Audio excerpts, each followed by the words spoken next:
All right, what's going on? Hey, Chris. What's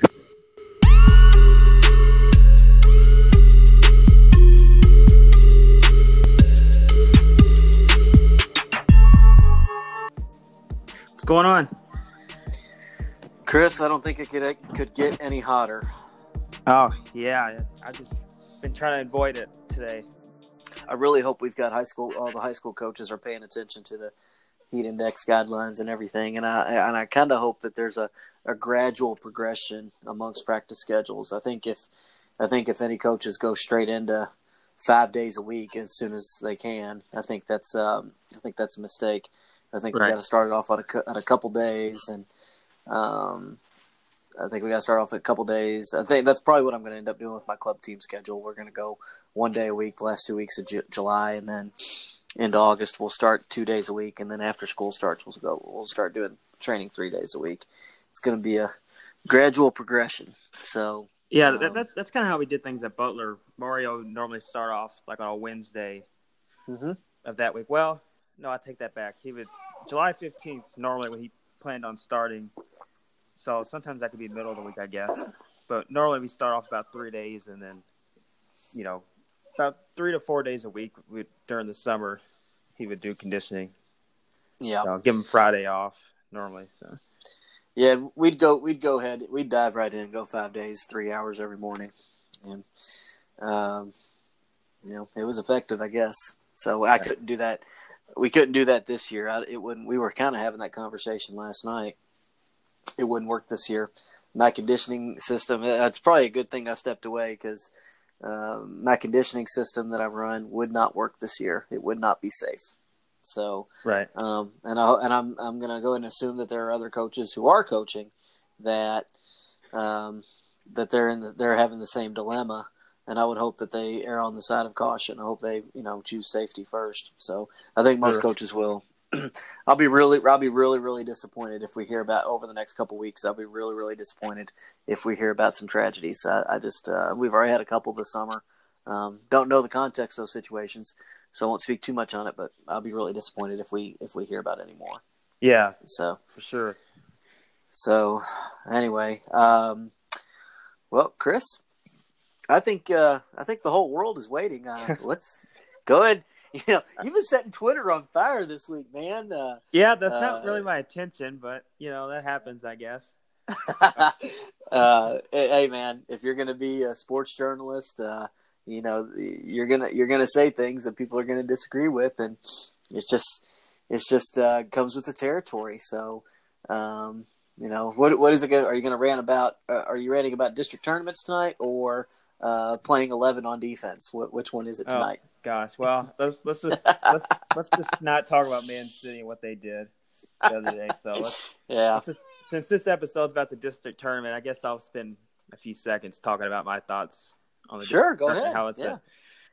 how it's I've never really been a big fan of the district tournament. I just always thought, I don't know, it just seems silly to me. You have to win that first game, but you can lose in the championship game and still get a spot in the regional tournament. I mean, I know it's like that for every sport. It never really made sense to me in a way. So I would get rid of that and just do a 16-team regional tournament. But the problem with that is it would drag on for 2 weeks, and, where would you play it at and all that stuff. And I would also like to see, like a postseason, kind of like the Champions League. You can have 2 teams each have a home game, and then after that there's another draw. Yeah, I think what you're asking for there is for every district to have the same amount of teams. I don't know if that's ever going to be possible. I really wish the KHSAA would kind of, I'm going to use this term very, very, very loosely. I kind of wish the KHSAA would kind of forum all the schools in the state to require a soccer program by, let's say, 2025. There's a lot of schools in the state that still don't have soccer teams, so a lot of the districts are uneven, unfortunately. I mean, and then you've got plenty of schools that one year they've got a team, the next year they don't. That kind of makes it hard to put anything set in stone. Your argument is a fair one. Let me ask you this, Chris. Would you feel any differently if we went to a class system? Yeah, I actually wouldn't mind that. I would. Okay. Yeah, I mean, as long as the state tournament's seeded.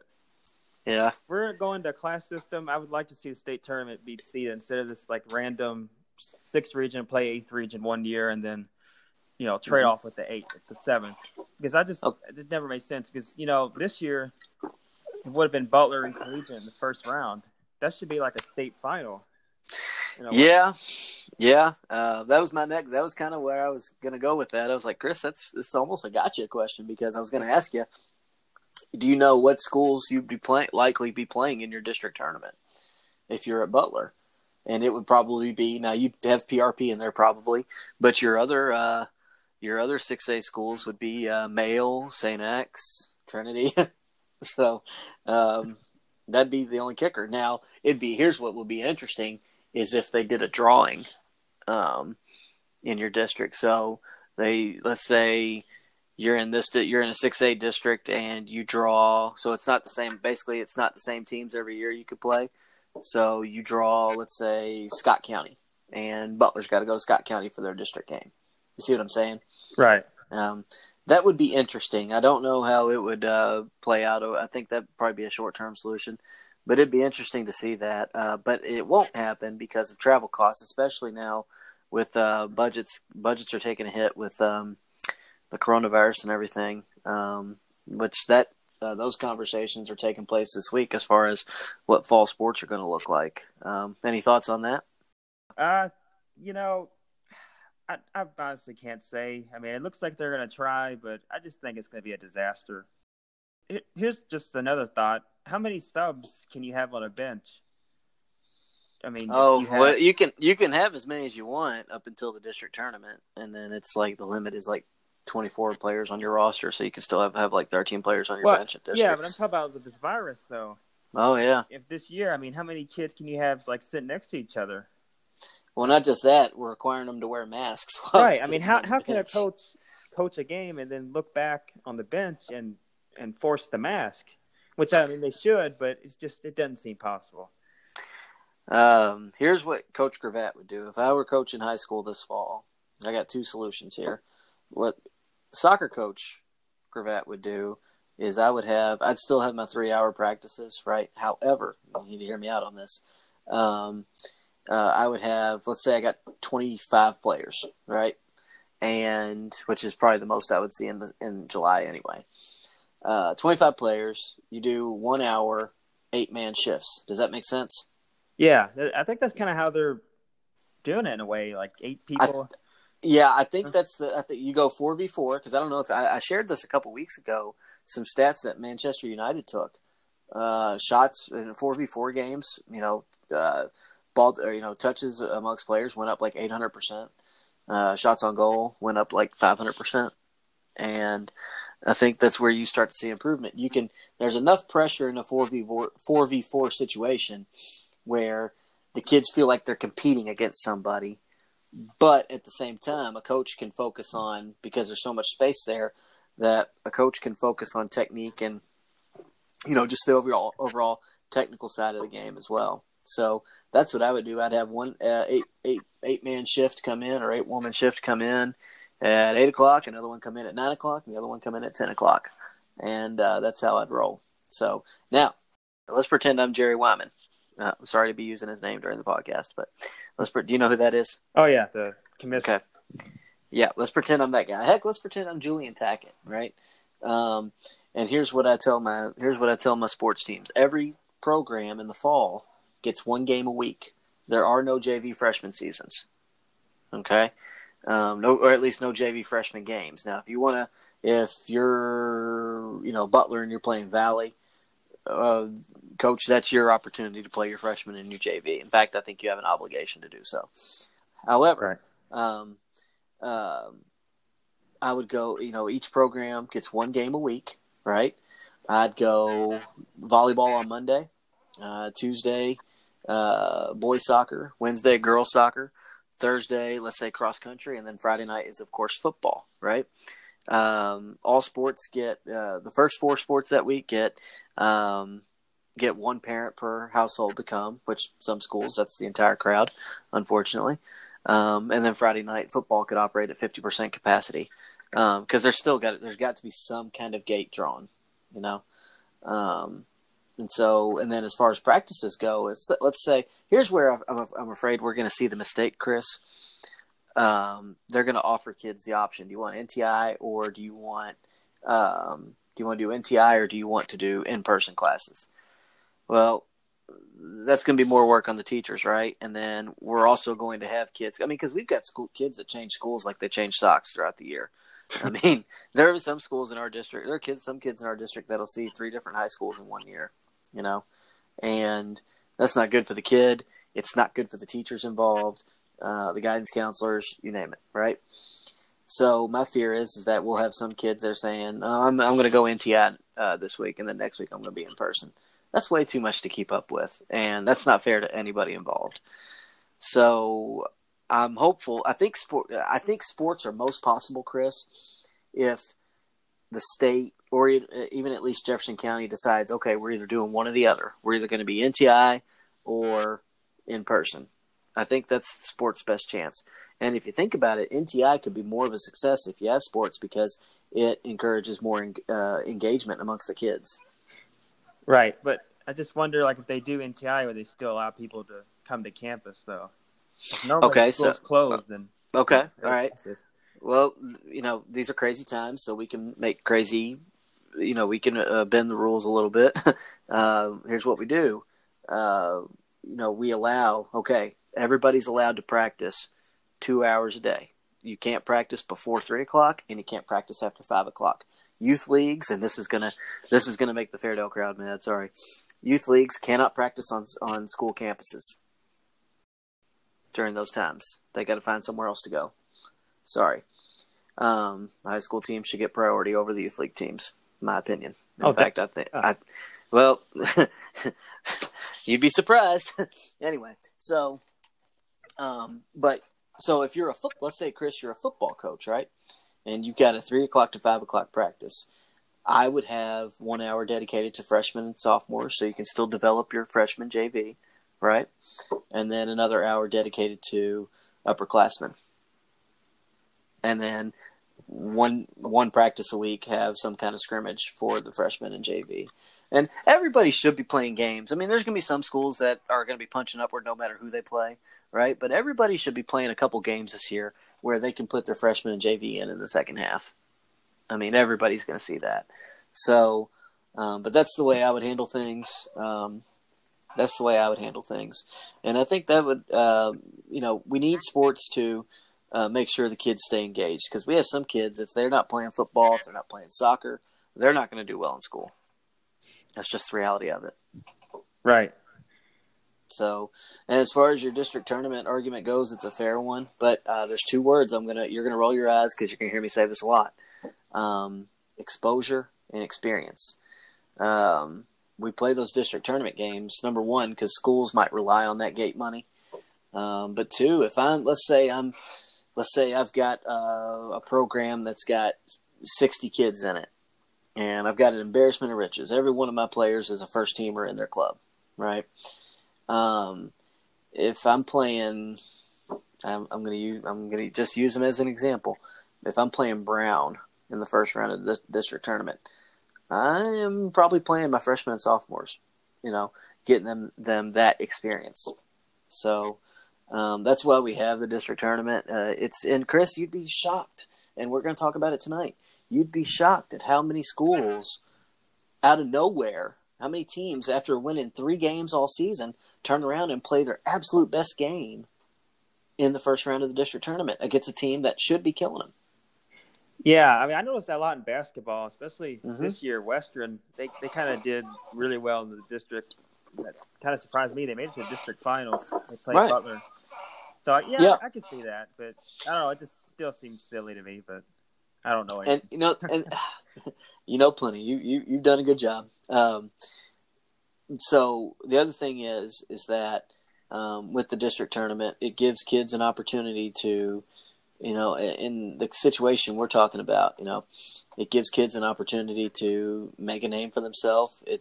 There's always a few more eyeballs on the district tournaments. on your postseason games. Just a few more, whether it's newspaper journalists, people like that's going to be you in 5 years at least, right? I hope, yeah. Yeah. I mean, and now with social media, the Chris Mattingly's of the world, who's just going to be a freshman in college this year, can tweet about that player, say, "Hey, we haven't heard of this kid all year. Look what he's doing in the first round of districts." You see what I'm saying?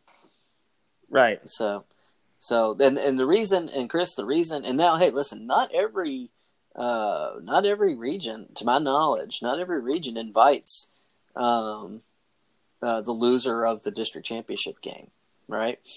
But in our case, our schools, our athletic departments here in Jefferson County, when they get to host a regional tournament, or like Mercy does, and you've got DeSales and everything, that gate money goes a long way towards their budgets. So, and the kids, we love the opportunity to play on the turf fields. I'm not as crazy about it, but most people are. So,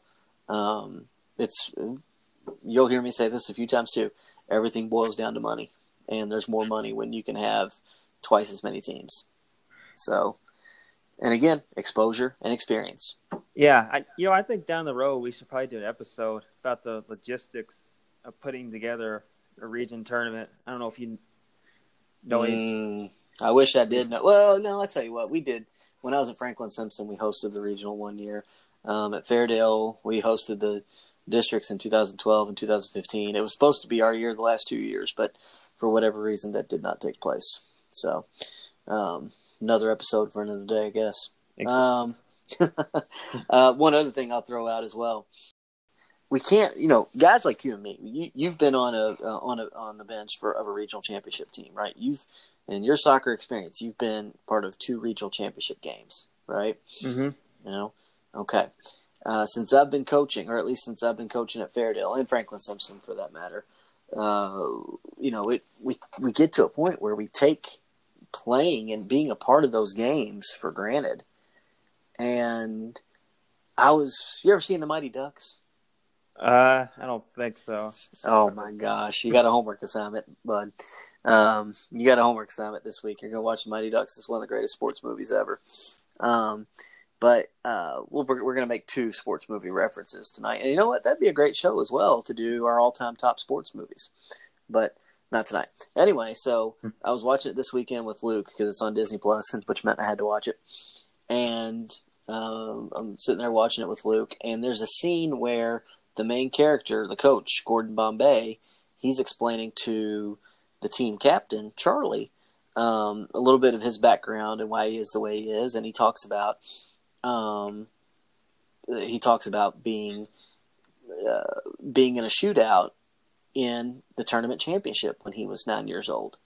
And he's telling Charlie this, and Charlie's first response and only response is, "Oh my gosh, that must have been so cool." This is a kid that hadn't won anything in his life.